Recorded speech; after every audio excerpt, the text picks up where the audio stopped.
Усіх вітаю, любі друзі! Сьогодні у випуску Сергій Ребров попрощався з двома легендарними гравцями збірної України. Андрій Лунін отримав гарну новину щодо свого конкурента в мадридському Реалі. Український нападник Рома Артем Довбек покине клуб. Керівники римлян розірвуть контракт зі своїм новачком.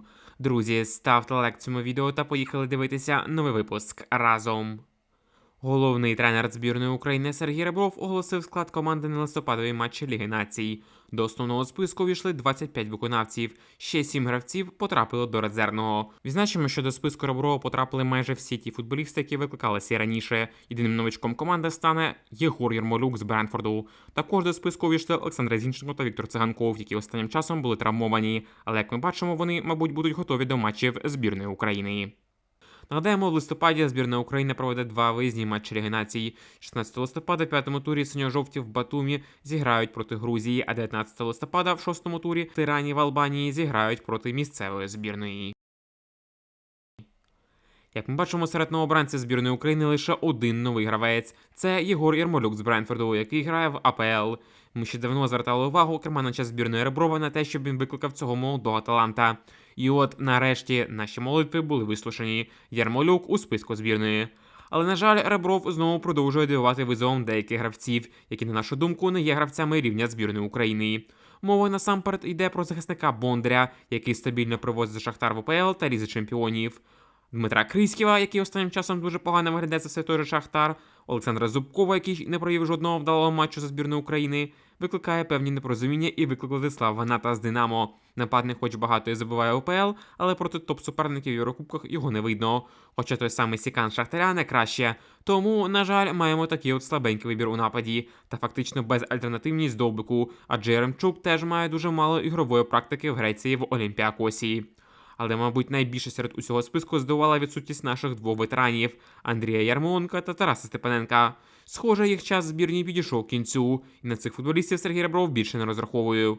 Незважаючи на це, хотілося все ж таки, щоб тренерський штаб мав трохи поваги до наших ветеранів та хоча б влаштував їм якийсь останній прощальний матч, а не просто пинком витравив зі збірної України. Друзі, якщо погоджуєтесь з цією думкою, то поставте лайк цьому відео. У матчі 12-го туру УПЛ відбулася центральна гра між двома потенційними грандами українського футболу у цьому сезоні. Олександрія вдома на стадіоні Ніка приймала Житомирське Полісся. Гра завершилася перемогою команди Руслана Ротаня з рахунком 1-0. Єдиний гол олександрійці забили у кінці зустрічі на 83-й хвилині. Забив Смирний після суперсольного проходу у бразильця Безери. Таким чином, команда Ротаня зуміла відірватися від Полісся на 6 очків та разом з київським Динамо продовжує очолювати турнірну таблицю УПЛ. А от що стосується Полісся, то команда Ашура в турнірній таблиці вже пропустила Шахтар і опустилася на 4-те місце. Враховуючи важкий календар, який попереду Полісся, то, мабуть, найголовніше завдання житомирян до початку зимової паузи – це втриматися на цій 4-й сходинці. Олександрія вкотре в цьому сезоні довела свій майстерний рівень та закономірно переграла перелякане Полісся. При всій повазі до житомирян, але маючи такий потужний склад і таку потужну фінансову підтримку, не можна завжди грати з суперниками лише другим номером.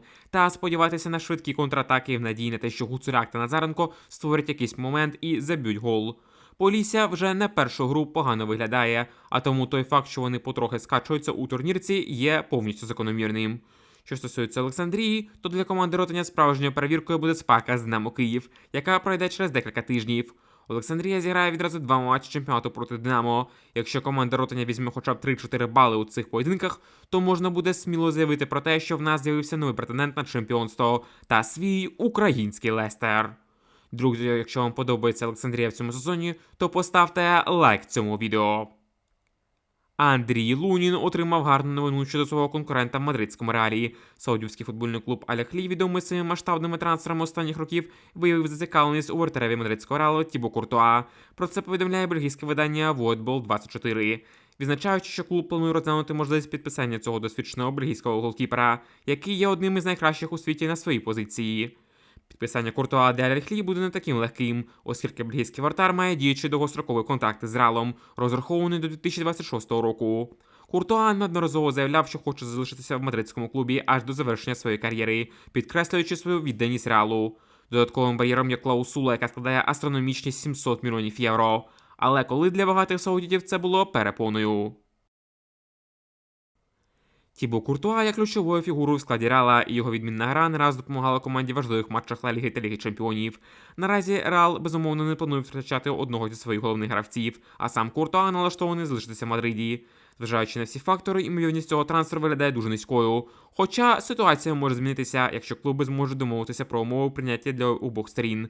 Простіше кажучи, якщо Аль-Ахлі насипає десятки мільйонів і Реалу, і Куртуа, то тоді королівський клуб з радістю буде шукати альтернативу бельгійцю, адже фінансовий ферплей ще ніхто не відміняв. І тут, здавалося б, ідеальний шанс для нашого Луніна стати номером 1 в Реалі. Але проблема в тому, що останнім часом Реал починає втрачати довіру до українця, адже кіпер все більше і більше підводить команду у вирішальний момент, як це було на думку Босіфрала у матчі проти Барселони. Тому найімовірніше Реал просто підпише іншого статусного кіпера, а нашого Луніна продовжить здивати та марнувати на банці. Але враховуючи, що Лунін нещодавно продовжив контракт з Реалом на довгий термін, то, мабуть, голкіпера збірної України таке становище цілком влаштовує, і він не бажатиме нічого змінити в своїй кар'єрі. Головний тренер Ворскла Юрій Максимов, який нещодавно очолив полтавську команду, вирішив відразу вигнати одного з провідних футболістів клубу. Мова йде про новобранця Ворскла 27-річного Демира Шкрієля, який є футболістом збірної Чорногорії, де його на батьківщині навіть прозвали новим Кіляном Мбаппе. Але, за словами Юрія Максимова, він не розраховує на цього футболіста, адже, за його думкою, він не допоможе Ворсклі. Також Максимов зауважив, що Ворсклі зараз не вистачає кількох футболістів, якщо команда хоче боротися за найвищі місця та виконувати поставлені цілі на сезон. Видно, що Максимову на старті свого повернення у Ворсклу дуже важко. Команда перебуває у повній кризі. Довганський та попередники зруйнували чудовий колектив, який колись вибудував сам Максимов, якого незаслужено тоді вигнали з Ворскли 2,5 роки тому.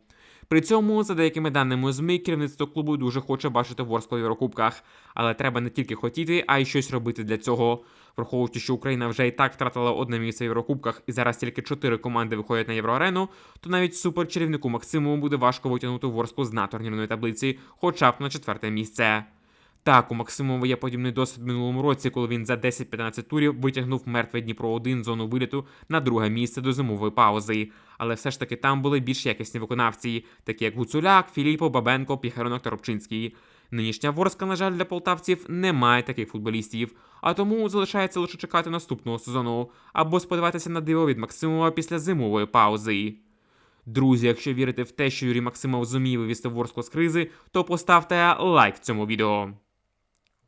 Український нападник Роми Артем Довбик отримує нового головного тренера.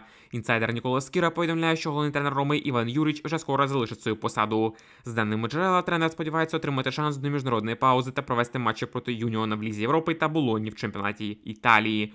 Проте керівництво рівнян скептично до цього ставиться і розмірковує над достроковою припиною співпраці з хорватським спеціалістом, навіть незважаючи на те, що римлянам доведеться платити компенсацію тренеру-новачку за розірвання контракту. Справа в тому, що на вихідних Рома поступилася в Роні 2-3 в серії А. Тепер команда Довбика знаходиться аж на 11-й сходинці в чемпіонаті і вже на 9 балів відстає від зони Ліги Чемпіонів, що не влаштовує босів клубу. Нагадаємо, Юрич очолив Рому у вересні, замінивши на цій посаді легендарного Даніеля Де Россі. Що стосується майбутнього коуча Роми, то ним може стати легендарний Френк Лемпард. За інформацією видання Ла Газета делла Спорт, наразі вовки розглядають 2 кандидатури на заміну хорвату, а саме легендарного коуча Челсі Лемпарда та португальського тренера Паулу Соузу. Останній в даний момент очолює дубайський Шабаб Аль-Ахлі. Що стосується долі самого Артема Довбика, то зазначається, що якщо ситуація в Ромі не стабілізується і залишиться на такому ж поганому рівні, то українець вже найближчим часом може покинути клуб, адже попит на Довбика є достатньо великим, як з боку іспанських, так і англійських команд. Рома зараз виглядає як справжня копія лондонського Челсі останніх років. У клубі така ж сама невизначеність та повний безлад як у керівництві клубу, так і з головними тренерами. Хоч Артем влітку і називав цей проект суперперспективним, однак якщо так і надалі буде продовжуватися, то Довбику немає чого робити в цій команді, та треба вже взимку шукати інший варіант.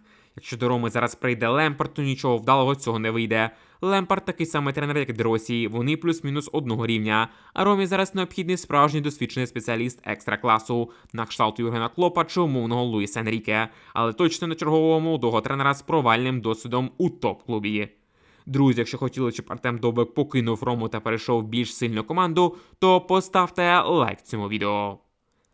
На цьому все. Дякую, любі друзі, що сьогодні були з каналом Football Days. Обов'язково ставте лайк цьому відео, також підписуйтесь на канал, якщо цього ще раптом не зробили, та пишіть свої коментарі. Зустрінемося з вами, любі друзі, вже дуже скоро. Бережіть себе та Україну.